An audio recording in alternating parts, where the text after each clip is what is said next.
back. It's the fourth act. I'm Alex and that's Phil. We missed last week's video. We're working on a real long video for you. It's going to be real good. But in the meantime, we have a current agree disagree for you. We're talking The King of Staten Island. It was released this past Friday on VOD, and it stars the just ever so fascinating Bill Pete Burr. Davidson. Oh.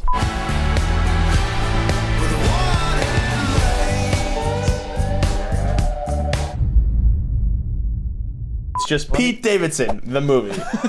Ground rules. We each have 3 points from 9 winning take turns going back and forth. If we agree with each other, we get a tattoo needle, an infected one. Ooh.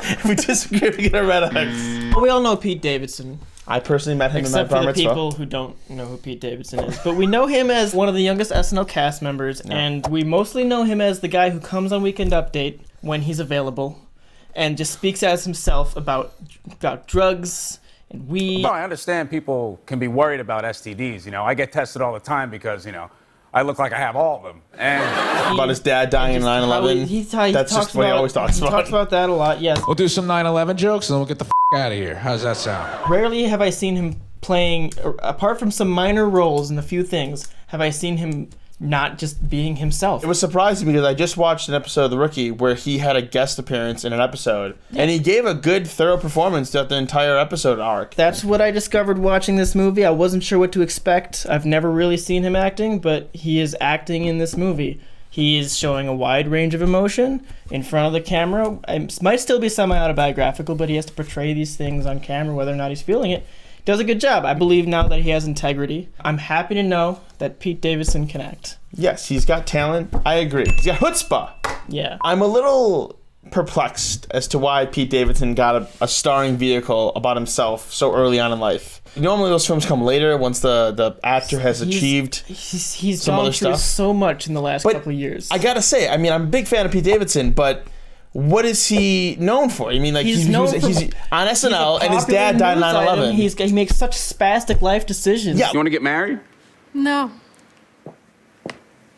0 for 3. I don't know why his story, his personal life, is so ripe for an adaptation so quickly. It just, having been a fan of him and seeing him so much and hearing his story He's a and compelling individual. watching his stand-up, I feel like I already know the story. So I kind of feel like it's a little underwhelming. I didn't feel that way. I think one of the strongest parts of this movie was the sincerity that is Pete Davidson. I thought that was the strongest part of the movie. I disagree. Pete Davidson's the best thing in this movie. It's a great movie.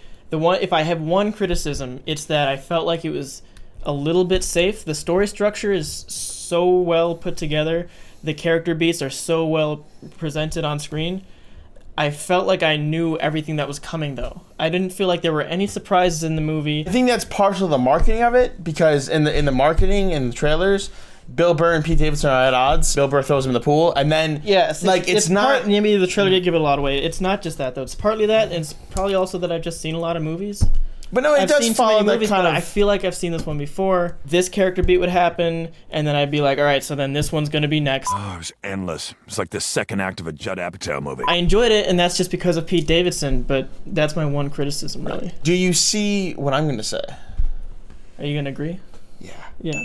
When I look at this, I just see a coming-of-age story, and it's not a typical one of like a kid in middle school or high school going through puberty and being like, oh my god, what do I do? The bullies. He's obviously experienced that. He has a deep voice. He's gone through puberty. I don't think we get those films a lot. You either get one end of the spectrum where like they're really young, or you get one where Adam Sandler's like a big slacker and he's like 40. Stop looking at me, Swan. It's a coming of adulthood. This is like that happy middle ground, which I think it's owned up to Pete Davidson really shining in it. But I enjoy watching that. it. I think it's mostly Pete Davidson. What Pete Davidson brings to this storyline is what makes it a unique coming of age story, which I agree with. There we go. Here's a question. I have a question. Why is this movie called The King of Staten Island? Why are you so weird? He's from Staten Island. Yeah, but why is? Are you mad that there's no monarchy in this? I was hoping for a monarchy, yeah. It's not like everyone in Staten Island knows his name. He doesn't even make a name for himself. I know this is like the timeline a of the joke movie. point, but like legitimately, not I was really. wondering why like Staten Island didn't play like a bigger character in this. Because you can have a location play a character. From the title of it, you'd think like Wolf of Wall Street, like it's some kind of rise and fall, like he's dealing drugs or something. Yeah. Like I said, the name of the movie should have been Pete Davidson and the coming of age story. Something like that would be better, yeah. But I agree with you. Thank you. I've never had to fight for my tips in a restaurant, and I've been in restaurants for That quite a was bit of strange years. story. I feel like they just skipped over how illegal that is. That's very illegal. I've never been in a state where that is legal. I don't understand how the rest of the employees are okay with that. And they're just fine, and they don't even know how much they're fighting Somebody for. needs to snitch. It's just a jar with money. It could be only $40. You really want to put your life on the line for $40? First rule of Fight Club is you do not talk about Fight Club. The second rule of Fight Club is you do not talk about Fight Club. I can't imagine this operation will last long. That's just asinine. Asinine. Ludicrous. He was not in this movie, but it's ludicrous. Blasphemous. Chutzpah. Stop saying chutzpah. There you have it. That's our score. 5 clean, sterile, ready to use Yeah. tattoo needles.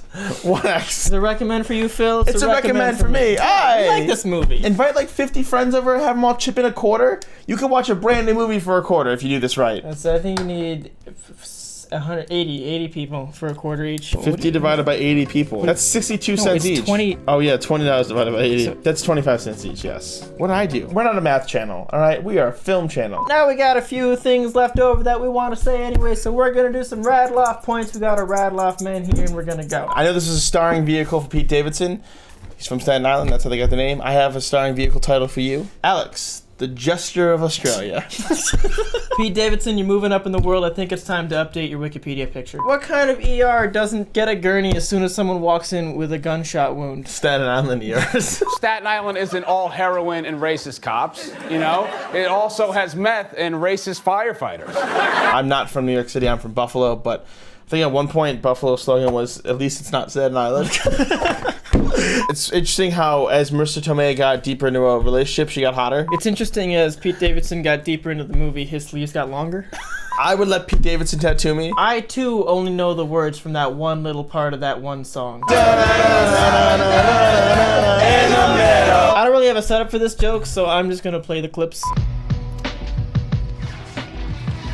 That man is playing Galaga. I'm really ready for the Marissa Tomei New York City franchise. Okay. All right, like stay with me here. She like lives in Queens in Spider-Man: Homecoming. She lives Yeah. in Staten Island, the King of Staten Island. Yeah. She's from Brooklyn and My Cousin Vinny. Right? All we That's need is a throwback. Manhattan and the Bronx, and you got a Marissa Tomei It's New a York City. Quintilogy.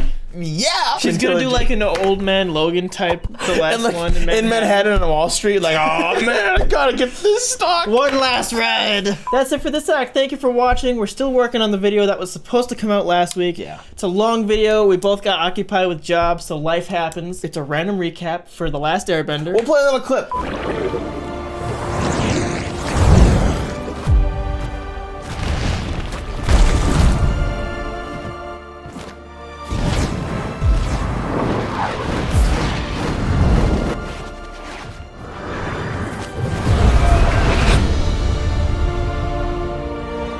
So we go through the whole It's movie. gonna be a fun one. Make fun of it. It's a fun time. We'll get it out soon. It'll come out soon. Yes. And next week we're talking Jaws. Yes. So tune in for that. Leave a comment. What tattoo would you get from Pete Davidson? Or where would you get a tattoo from Pete Davidson? On Staten Island, of course. No, I mean like where on the body? Oh, and of course like and subscribe or don't because Because you have free will. Yeah, you have, yeah.